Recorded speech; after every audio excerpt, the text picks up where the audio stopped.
Brutus, thanks for joining us. I know you were Kelbo's man-at-arms, Shalazar. You had some questions for Brutus about his relationship with Kelbo and what it was like to be belted under him. Yeah, absolutely. Hey, thanks for joining us today, Brutus. For all the fans out there that don't know him as Brutus, because I very rarely remember his name as Brutus. It's Billy with the really hot mom. Sorry, I had to say, Yeah. Billy. I had to say something, brother, about your really hot mom. But anyway, all right, we'll move on from that.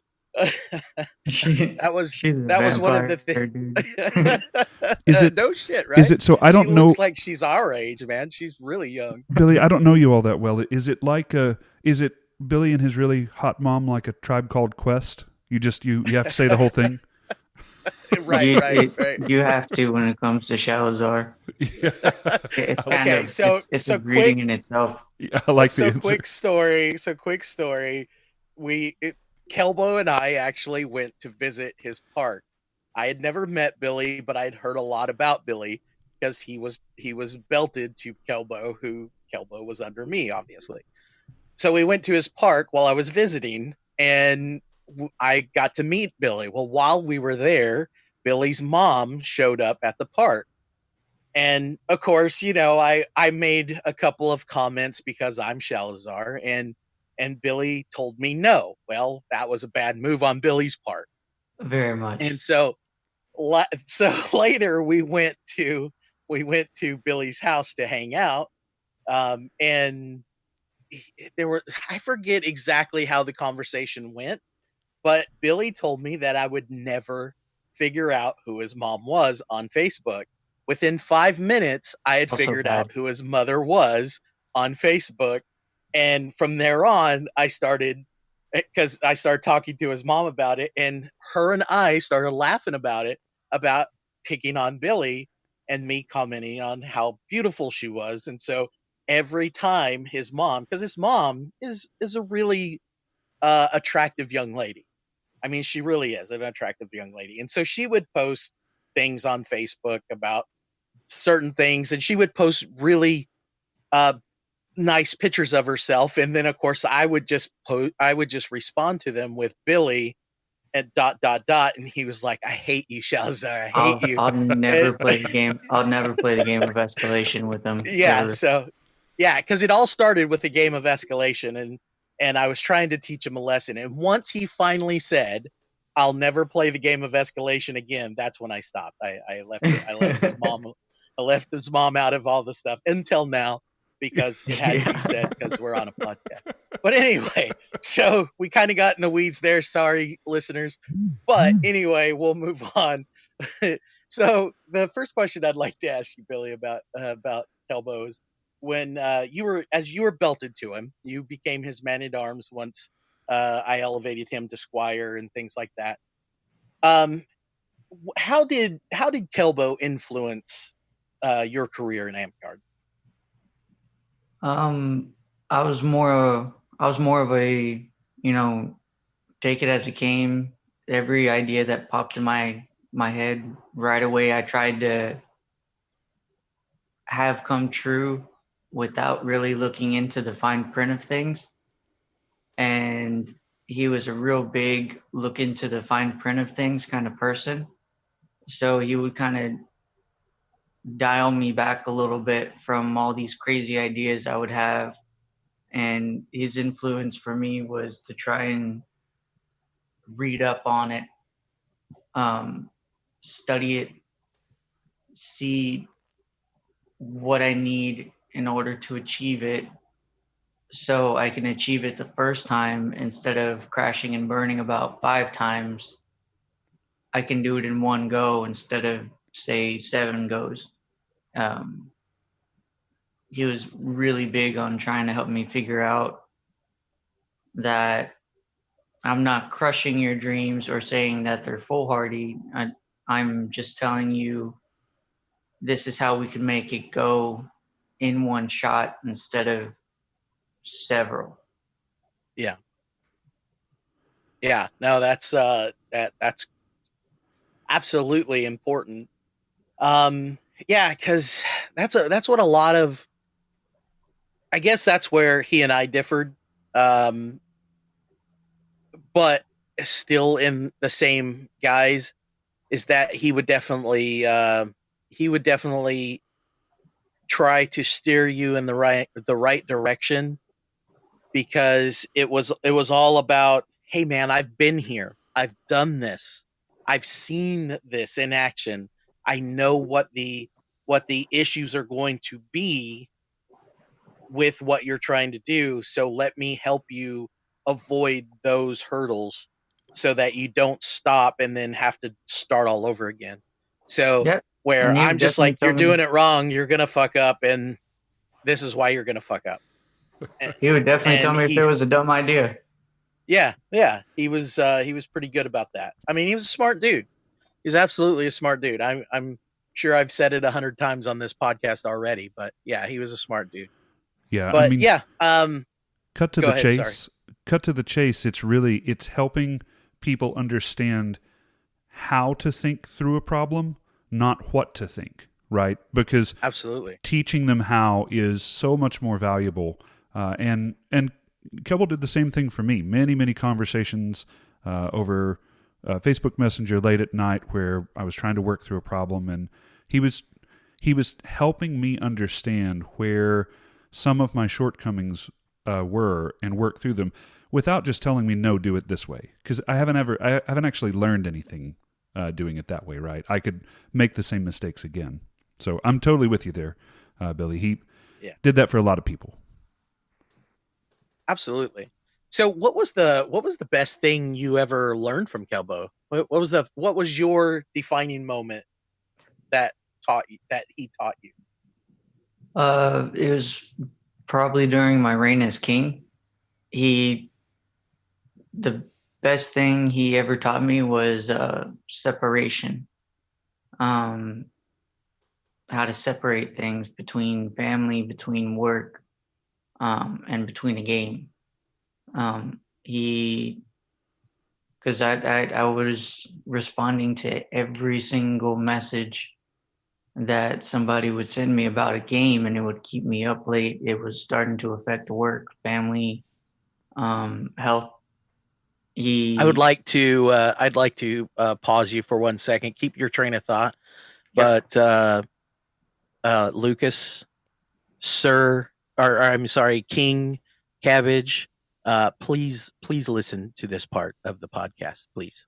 All right, my apologies, Brutus. Go ahead. no, you're good. He taught me separation. Probably one of the best things he did teach me was that at the very end of the day, this was in fact a game. It it did have,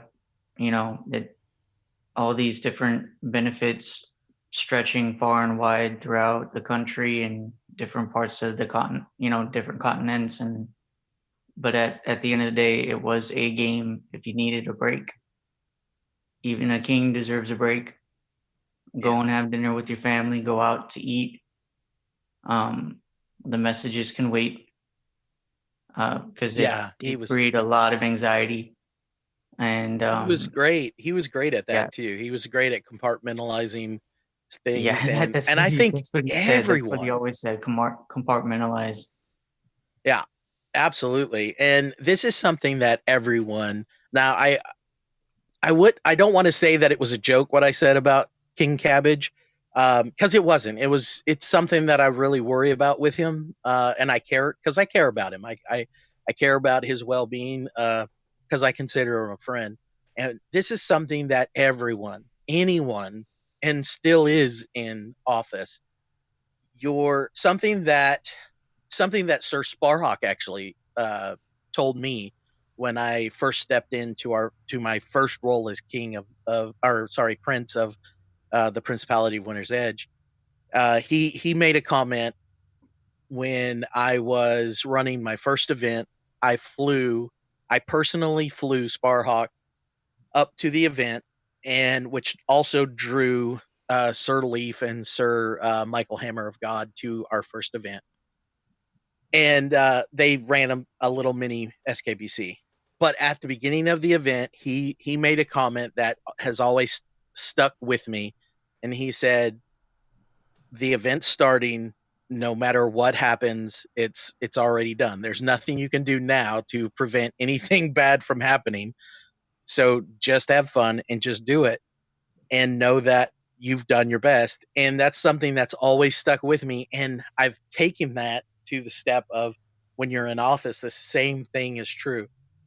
Just know that it's already started, your term's already started, but just the thing that Kelbo and I worked on was compartmentalizing your home life versus your Amtgard life versus your, you know, all your others, your job, things like that. Never take your real life into Amtgard.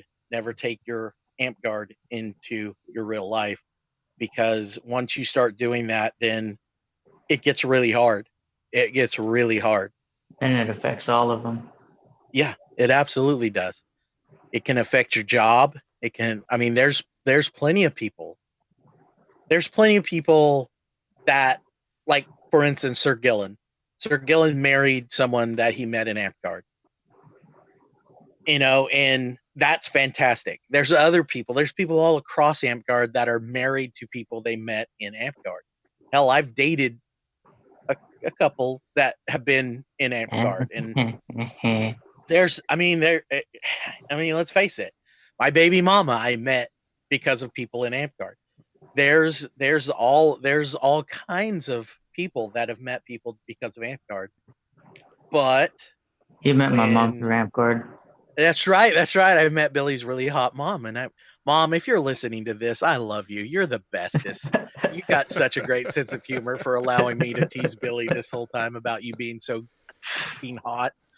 Anyway, I digress. But anyway, so yeah, it's for anyone out there listening. If you've been in office, you're gonna have a hard time. There's going to be people that hate your reign. There's nothing you can do about it. There's definitely going to be literally. Oh my God, there's zero chance that you will make everyone happy in your reign. Zero chance. There will always be that one guy. And sometimes there's more than that one guy. Because you have to make hard decisions when you're in office. And not everyone's going to agree with your decisions, and that's okay. It's we would never get anything done if everyone agreed with what you were doing. So the fact that he taught you that lesson, awesome. I love it. I love the fact that he passed that on to you. That is absolutely a great lesson to learn, especially for anyone in office. Awesome. Thank you for that. For sure. So let me ask you the one question that we're going to ask everybody on the panel. What was your favorite memory with Kelbo? Oh, there's way too many for that one. There's a lot. I'll tell you what. I'll let you have two. Tell me two of your favorite memories with Kelbo. Since you were his man at arms, right? I'll splurge a little. Oh, one of them was when you guys came down to visit. It was probably one of my favorites. Those you guys coming down to visit was one of my favorites, which we talked about a little bit. Yeah. And then the other one was I'd have to say his knighting. Yeah, I think a lot of tell people... me what. Yeah, that's a lot of people's favorite moments with Kelbo. Tell me what you loved about his knighting. That I was able to knight him. That I was able to finally reward the one person that's done so much in my eyes. Yeah, because you were king at the time, right? You were the one that allowed me to drop the sword on his shoulder. Yeah, exactly. Yeah, that really was cool. Pretty awesome. I was super happy that you accepted it too. Yeah, man. Yep, that is awesome. That is a very good memory. That gives me chill bumps just you talking about it. So we've talked about it already on one of the other podcasts, and I'm sure we'll hear it from others as well. So, yeah, absolutely one of the greatest moments of his career, and one of my proudest moments. I've been lucky to be able to knight two of my squires thus far, and both of those moments are probably I mean, both of those moments definitely top my knighting when it comes to my favorite moments as well. I mean, I loved getting knighted. I thought it was one of my greatest times in Amtgard, but knighting a squire is especially ones that were so deserving as Sir Puddin and Sir Kelbo is definitely tops mine. So yeah, I agree with you. That's fantastic. Fantastic, man. Well, buddy, I appreciate you coming on and talking with us today. It's been an absolute pleasure and an honor to have you in my belt line, and I appreciate you so much. And and I know Kelbo was super proud of you. He and I talked about you a lot, and I know he was super proud of you, buddy. Thank you. Hey, thanks, Brutus.